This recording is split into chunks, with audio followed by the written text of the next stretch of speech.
Фастфуд, яғни тез тағамдар денсаулыққа өте зиянды. Соның ішінде калорияның көп болуы ол семіздікке әкелетін басты себеп. Құрамындағы трансмайларын өлтіруші майлар деп атайды. Ол Альцгеймер ауруы, инфаркт және де қатерлі ісікке әкеліп соғады. Бұл тағамдарға натрий, яғни тұз көп мөлшерде қосылады. Натрий қан қысымын арттырып, жүрек тамыр жүйесінің жұмысына жүктеме жасайды.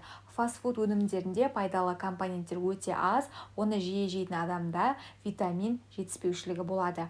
Тағамдардың көпшілігі тазартылған көмірсулардан тұрады. Жасұнық, яғни клетчатка болмағандықтан глюкоза түріндегі көмірсулар қанмен араласады. Нәтижесінде қанның қант деңгейі көтеріліп, диабет және де семіздікке әкелуі мүмкін. Глутамат натрий иіс және дәмді күшейтетін қоспа. Оны шамадан тыс тұтыну бүйрек және де ас қорыту жүйесіне зақым келтіреді. Қорытындылай келе, фастфудты көп жемегендеріңіз абзал.